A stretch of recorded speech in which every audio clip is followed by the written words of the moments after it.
이 새벽에 우리에게 주시는 하나님의 말씀은 베드로후서 2장 12절에서 22절까지 말씀입니다. 베드로후서 2장 12절에서 22절까지 말씀입니다. 하나님의 말씀을 봉독하도록 하겠습니다. 그러나 이 사람들은 본래 잡혀 죽기 위하여 난 이성 없는 짐승 같아서 그 알지 못하는 것을 비방하고 그들의 멸망 가운데서 멸망을 당하며 불의의 값으로 불의를 당하며 낮에 즐기고 노는 것을 기쁘게 여기는 자들이니 점과 흠이라. 너희와 함께 연애할 때에 그들의 속임수로 즐기고 놀며 음심이 가득한 눈을 가지고 범죄하기를 그치지 아니하고 굳세지 못한 영혼들을 유혹하며 탐욕에 연단된 마음을 가진 자들이니 저주의 자식이라. 그들이 바른 길을 떠나 미혹되어 부올의 아들 발람의 길을 따르는도다. 그는 불의의 싹을 사랑하다가 자기의 불법으로 말미암아 책망을 받되 말하지 못하는 나귀가 사람의 소리로 말하여 이 선지자의 미친 행동을 저지하였느니라. 이 사람들은 물 없는 샘이요 광풍에 밀려가는 안개니 그들을 위하여 캄캄한 어둠이 예비되어 있나니 그들이 허탄한 자랑의 말을 토하며 그릇되게 행하는 사람들에게서 겨우 피한 자들을 음란으로서 육체의 정욕 중에서 유혹하는도다. 그들에게 자유를 준다 하여도 자신들은 멸망의 종들이니 누구든지 진 자는 이긴 자의 종이 됨이라. 만일 그들이 우리 주 되신 구주 예수 그리스도를 알므로 세상의 더러움을 피한 후에 다시 그 중에 얽매이고 지면 그 나중 형편이 처음보다 더 심하리니 의의 도를 안 후에 받은 거룩한 명령을 저버리는 것보다 알지 못하는 것이 도리어 그들에게 나으니라. 참된 속담에 이르기를 개가 그 토하였던 것에 돌아가고 돼지가 씻었다가 더러운 구덩이에 도로 누웠다 하는 말이 그들에게 응하였도다. 아멘. 지난밤에도 잘 주무셨습니까? 이 하루도 하나님의 인도하심과 평강이 여러분들에게 가득히 임하기를 주님의 이름으로 축복합니다. 어제에 이어서 오늘 본문 역시도 거짓 교사에 대한 그 정체와 그리고 특징에 대해서 설명하고 있습니다.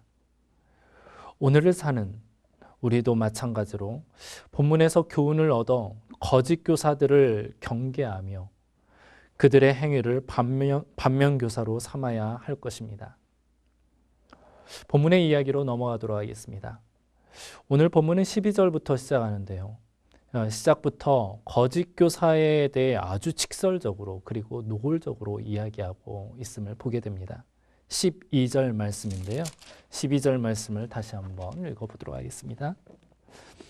그러나 이 사람들은 본래 잡혀 죽기 위하여 난 이성 없는 짐승 같아서 그 알지 못하는 것을 비방하고 그들의 멸망 가운데서 멸망을 당하며. 우리가 쓰는 관용어 중에 짐승만도 못한 놈이라는 표현이 있죠. 본문의 저자 역시 저자도 이와 같은 강한 표현을 사용하고 있는 것입니다.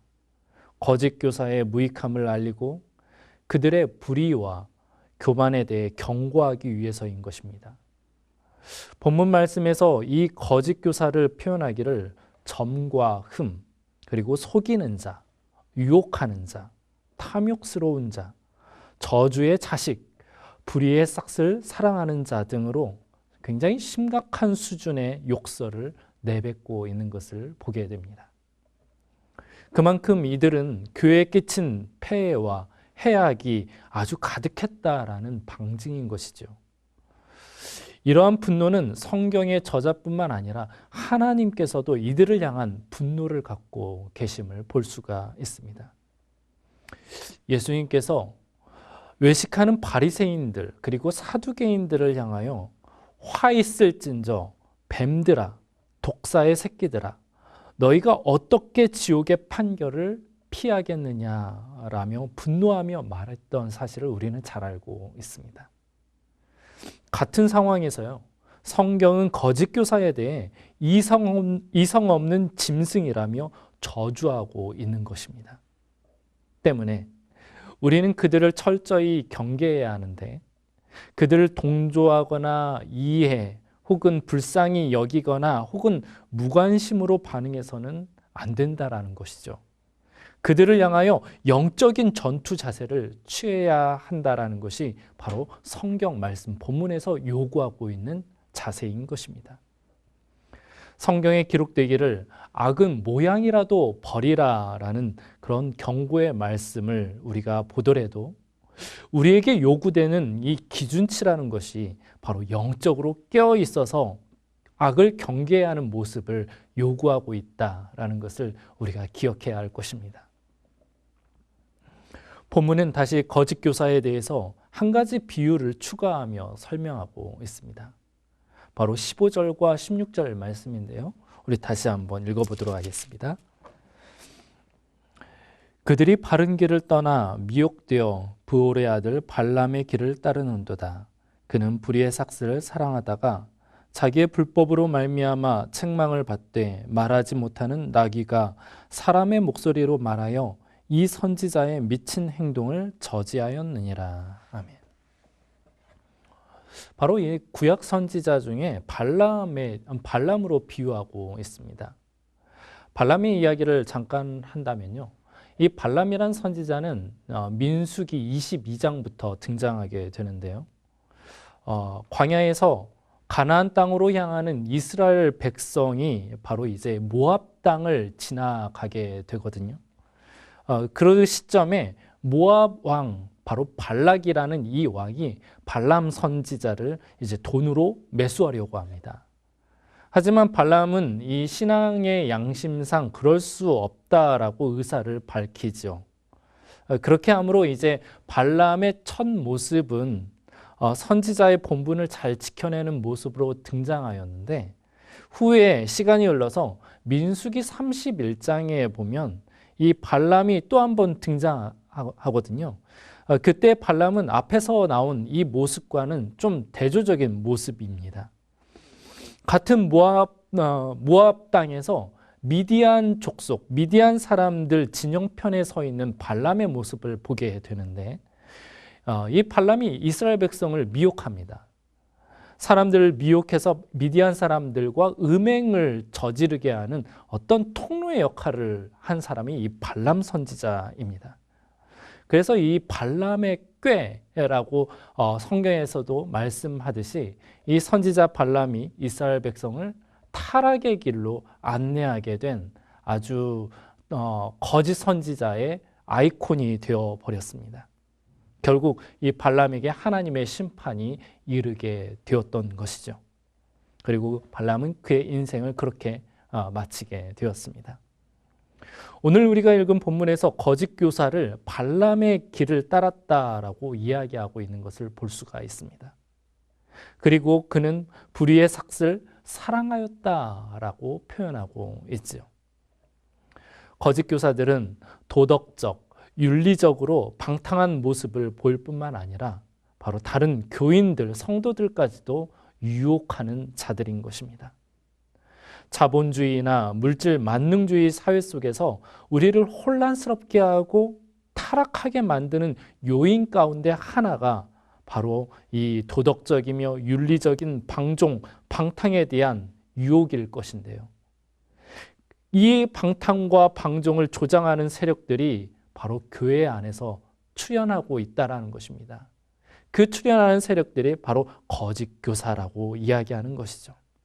때문에 우리는 거짓 교사들을 철저히 경계해야 할 것입니다. 한 가지 분명한 것은 그들의 운명은 정해졌다라는 것입니다. 그들의 결국은 하나님의 진노이며 심판이고 후에도 반면 교사의 이름으로 계속적으로 남아 있게 됨을 기억해야 할 것입니다. 반복해서 이야기하지만 우리 역시도 발람과 같이 넘어지지 않을까 늘 깨어 있어서 조심해야 할 것입니다. 불의의 삭슬 사랑하는 순간의 선택이 그의 운명을 갈랐음을 기억하십시오. 다음으로 본문 20절에서 22절의 말씀은 2장 전체의 내용을 결론지어 이야기하고 있는데 다시 한번 읽어보도록 하겠습니다. 20절에서 22절까지 말씀입니다. 만일 그들이 우리 주 되신 구주 예수 그리스도를 알므로 세상의 더러움을 피한 후에 다시 그 중에 얽매이고 지면 그 나중 형편이 처음보다 더 심하리니 의의 도를 안 후에 받은 거룩한 명령을 저버리는 것보다 알지 못하는 것이 도리어 그들에게 나으니라. 참된 속담에 이르기를 개가 그 토하였던 것에 돌아가고 돼지가 씻었다가 더러운 구덩이에 도로 누웠다 하는 말이 그들에게 응하였도다. 이 결론의 메시지는 바로 이겁니다. 거짓 교사의 실체를 깨달았으니 이제 우리 모두가 참된 성도가 되어야 하지 않겠느냐라는 것을 요청하고 있는 것입니다. 생각해 보면 거짓 교사에 대한 경고는 참된 성도가 되라는 당부의 뜻이 담겨져 있는 것이죠. 참된 성도는 참된 믿음의 사람들인 것입니다. 오늘날 우리가 안고 있는 문제라 하면 교회나 성도들 우리 모두가 경건함과 거룩함을 점점 상실해가고 있다는 것입니다. 많은 그리스도인들이 성공은 추구하면서도 성결한 삶에 대해서는 많은 관심을 보이지 않는 것이 참으로 안타까운 현실의 모습인 것입니다. 어제도 말씀드린 바와 같이 베드로 후서의 주제는 하나님을 기쁘시게 하는 삶이 무엇인지에 관한 것이죠. 우리 모두 본문에 나타난 거짓 교사들과 이단의 실체를 목도하면서 우리는 참된 믿음을 갖기 위해 기도하며 말씀을 읽으며 영적으로 올바르게 세워져 있어 하나님의 뜻을 실천해 나아가는데 열심을 내었으면 합니다.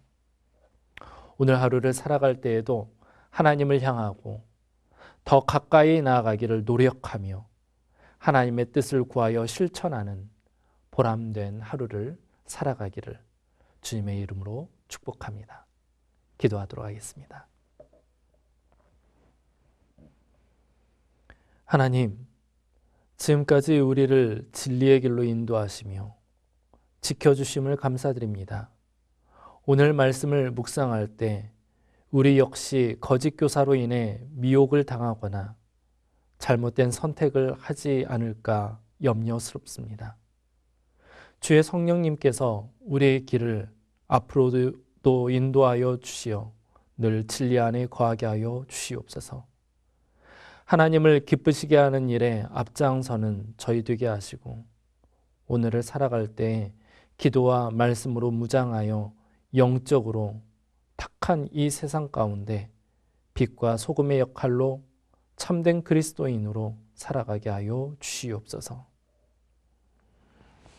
지금은 우리를 죄에서 구속하시는 주 예수 그리스도의 은혜와 하나님 아버지의 지극하신 사랑하심과 성령님의 위로, 교통, 충만, 역사하심이 혼탁한 세상, 미혹 많은 세상, 거짓과 탐욕이 많은 이 세상 가운데 빛의 자녀로 또한 하나님께서 기뻐하시는 자녀로 살아가기를 바라는 이 영상을 통해 함께 예배하는 성도들 머리머리 위에 오늘을 살아가는 그리스도인들 위에 지금으로부터 영원까지 함께 하시기를 간절히 축원하옵나이다. 아멘. 그래서 함께 기도할 때 말씀을 묵상하며 기도하기를 원하고요. 또한 나라와 대통령, 이 나라의 정부를 위해서 함께 중보 기도하기를 원합니다. 또한 더불어서 교회의 미래와 환우들을 위해서 우리가 함께 기도하기를 원합니다. 함께 기도하도록 하겠습니다.